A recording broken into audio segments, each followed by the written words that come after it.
मैं देशवासियों को कहना चाहता हूँ, चुनौतियां कितनी ही क्यों न हो, चुनौती को चुनौती देना ये हिंदुस्तान की फितरत में है। वन नेशन वन इलेक्शन के लिए देश को आगे आना होगा। अब समय की मांग है कि देश में एक सेकुलर सिविल कोड हो।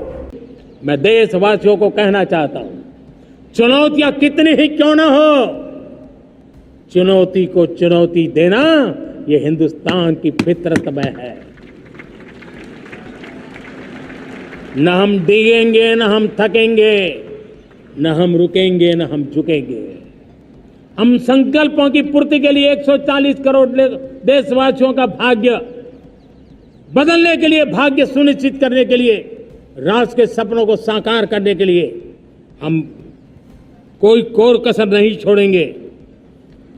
हर बदनीयत वालों को हम हमारी नेक नीयत से जीतेंगे, ये मैं विश्वास देता हूं।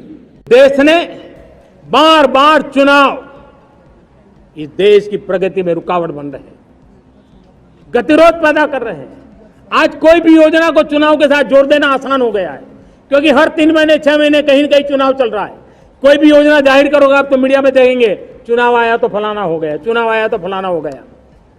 हर काम को चुनाव के रंग से रंग दिया गया है और इसलिए देश में व्यापक चर्चा हुई है।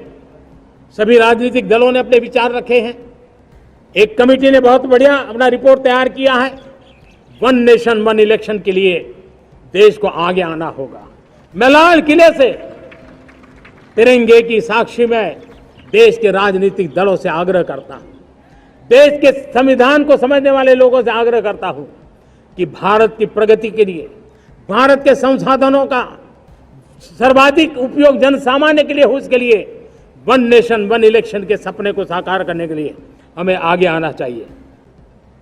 हमारे देश में सुप्रीम कोर्ट ने बार बार यूनिफॉर्म सिविल कोड को लेकर जो चर्चा की है, अनेक बार आदेश दिए हैं, क्योंकि देश का एक बहुत बड़ा वर्ग मानता है और उसमें सच्चाई भी है कि जिस सिविल कोड को हम लेकर के जी रहे हैं वो सिविल कोड सचमुच में तो एक प्रकार का कम्युनल सिविल कोड है, भेदभाव करने वाला सिविल कोड है। ऐसे सिविल कोड से जब संविधान के 75 वर्ष मना रहे हैं और संविधान की भावना भी जो हमें कहती है करने के लिए, देश की सुप्रीम कोर्ट भी हमें कहती है करने के लिए, और तब जो संविधान निर्माताओं का सपना था उस सपने को पूरा करना हम सबका दायित्व है। और मैं मानता हूं इस गंभीर विषय पर देश में चर्चा हो, व्यापक चर्चा हो, हर कोई अपने विचारों को लेकर के आए और उन कानूनों को जो कानून धर्म के आधार पर देश को बांटते, जो ऊंच नीच का कारण बन जाते हैं, ऐसे कानूनों को आधुनिक समाज में कोई स्थान नहीं हो सकता है। और इसलिए मैं तो कहूंगा अब समय की मांग है कि देश में एक सेकुलर सिविल कोड हो।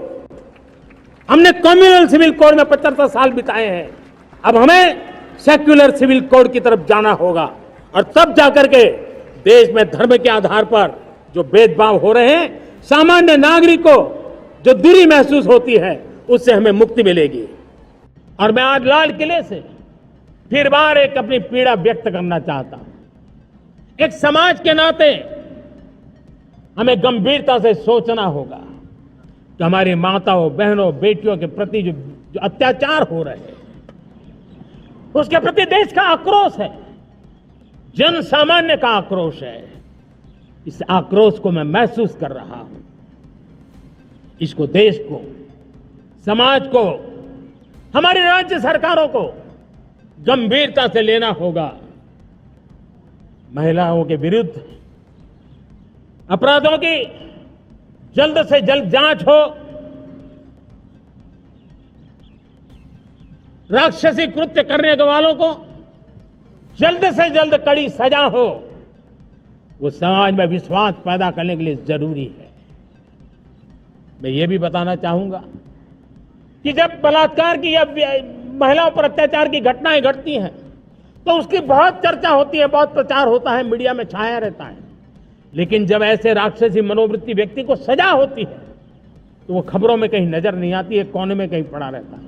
अब समय की मांग है कि जिनको सजा होती है उसकी व्यापक चर्चा हो, ताकि ऐसा पाप करने वालों को भी डर पैदा हो कि ये पाप करने की हालत ये होती है कि फांसी पर लटकना पड़ता है।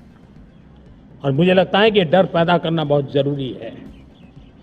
सब्सक्राइब करें साम टीवी, क्योंकि हम आ गए हैं अब आपके बीच, दिखाएंगे सत्ता के वादों और अपराधियों के एक एक कारनामे की हकीकत। और हाँ, अगर आपके पास भी हो कोई ऐसी खबर तो कमेंट करके हमें बताएं, क्योंकि बिना डर और दबाव के हम दिखाते हैं हर एक खबर डंके की चोट पर।